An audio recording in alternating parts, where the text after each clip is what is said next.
Alexa, give me a local news update. Hey, Philip, here's your news. In News Maine, But first, we're heading to Washington, D.C., where a man from Maine is scheduled to be sentenced for his role in the January 6th Capitol riot. That's right. Kyle Fitzsimons, who's from Lebanon, will face a judge later this morning. Our Zach Blanchard joins us live from our nation's capital this morning with more. Good morning, Zach. Good morning, Sharon and Hannah. In just hours, Fitzsimons is set to appear in U.S. District Court here in Washington. Prosecutors are seeking a 15-year sentence. It comes after Fitzsimons was found guilty on 7 felony counts and 4 misdemeanors for repeatedly attacking police officers on January 6th. For many, this is the image of January 6th. Kyle Fitzsimons is one of at least 7 people with Maine ties charged in connection to the Capitol riots. For him, it was a calling, what he considered a religious pilgrimage. One he bragged about just the day after in a call to the select board in his hometown of Lebanon.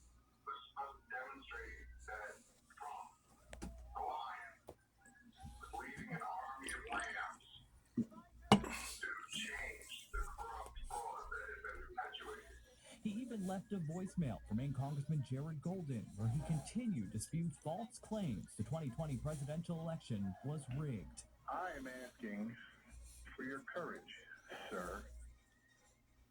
Courage to dispute what we all know is a garbage election. After declining to take a plea deal, Fitzsimons was found guilty for his role in attacking as many as 3 police officers that day more than 2 years ago. One in which he broke an officer's gas mask, causing pepper spray to get trapped inside. Another testified he grabbed his shield and threw him to the ground. I'm still trying to recover from my injuries. Sergeant Aquilino Ganell, who went before the committee investigating the insurrection, says while many have moved on from that day, he and his fellow officers never will. As an immigrant to the United States, I'm especially proud to have defended the U.S. Constitution and our democracy on January 6th. Now, Fitzsimons never testified at trial, so it's unclear if he'll speak today. If the judge goes through with the prosecution and sentences Fitzsimons to 15 years, it would be one of the longest sentences for a Capitol rioter. Hannah and Sharon. All right, thanks, Zach. Hey, music fans! Want to shop the latest merch from your favorite artists? From band tees to hats to vinyl, you'll find it all in the Artist Merch Shop on Amazon. And you can see what's new on the artist profile in the Amazon Music app. So, browse while you listen, or scout out all the collections at amazon.com/artist merch shop. The superintendent of schools in Gorham and parents in that district are concerned now about proposed cuts to the school's budget. Voters chose not to accept the first proposed budget back in June. Now, that budget was already a 12% increase from last year. It was in order to add pre-K program, give cost of living raises to staff, and more. Well, at Tuesday's town council meeting, councilors proposed cutting an additional $2 million from the budget. The district superintendent says these new cuts would take away some of the following: all clubs from the middle and high school, all sports from the middle school, and it would make high school sports pay to play. 13 existing staff members would be cut, and there are other reductions there. The superintendent says cutting staff would also max out class sizes in grades K through 5. I don't want to place any blame on town council. I think they made a decision that they felt they needed to make on behalf of the whole community. I'm not saying that we can't reduce further as a school. We probably can. If this budget were to be approved, the impacts to our public schools and the impacts to our community are very significant. Now, today we did reach out to several town councilors for comment on why they proposed these specific cuts. We, of course, will update this story when we hear back from those councilors. The vote, by the way, on the budget is July 25th. More than 2.5 years ago, thousands of people descended on our nation's capital in what was a violent insurrection. Today, one of them, a Mainer who faced the most significant charges for his role in the mayhem, will remain behind bars for nearly 5 more years. Good evening, everyone. I'm Amanda Hill. And I'm Brian Yukono. Kyle Fitzsimons of Lebanon learned his fate as he faced a judge in federal court in Washington today. News Center Maine's Zach Blanchard was in the courtroom today as well and joins us live from Washington with more. Zach. Brian and Amanda, that verdict just coming in the last hour here. Fitzsimmons sentenced to a total of 87 months in prison with credit for time served, so just under 5 years, and another 3 years of supervised release.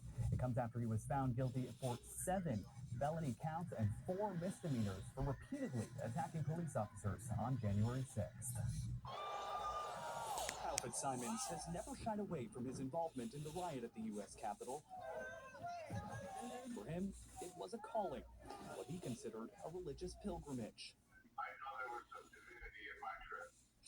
One he even bragged about just the day after in a call to leaders in his hometown of Lebanon. Was us demonstrating that Trump, alive, was leading an army of lambs to change the corrupt fraud that had been perpetuated. Simons appeared in federal court in Washington one last time Thursday to learn his fate, as the judge ordered him to spend nearly 5 years in prison, a punishment for his part in attacking as many as 3 police officers. One of them was Capitol Police Sergeant Aquilino Ganell. It was chaos that day. Ganell testified at trial saying Fitzsimmons grabbed his shield and threw him to the ground. It left him with injuries to his foot and shoulder, ultimately forcing him off the job. It's ongoing.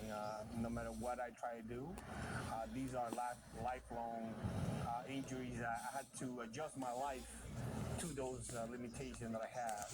Fitzsimmons is one of at least 7 people with Maine ties charged in connection to the January 6th insurrection. Senator Susan Collins was on the Senate floor that day, getting ready to give a speech in support of certifying the results of the 2020 election for President Joe Biden. I could hear chanting in the hall, "Hang Mike Pence, hang Mike Pence." And it was a truly horrible day. Senator Angus King was in his Capitol office not far away. It was a really sad day for America because we settle disputes around here in the courts or in elections. The peaceful transfer of power is one of the secrets of the success of this country. And with another election right around the corner, they hope it never happens again.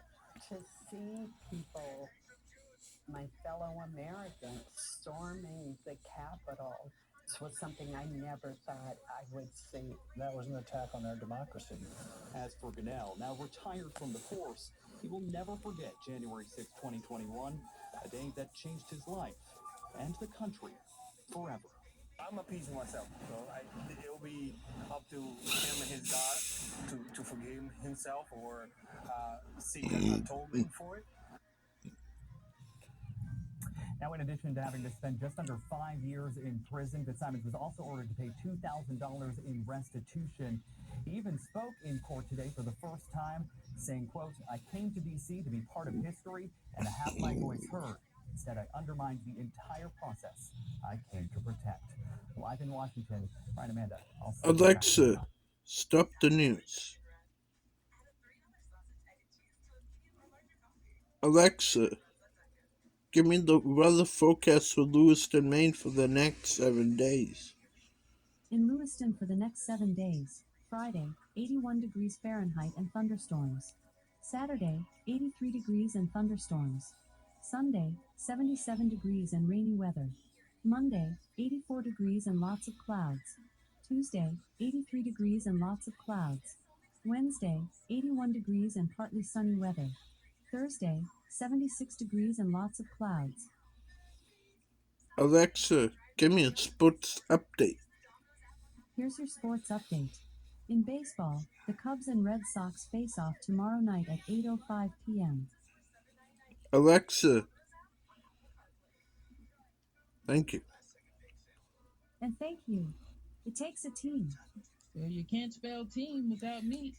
Well, I guess you're right. And there's Frankie over there. Thank you. Peace.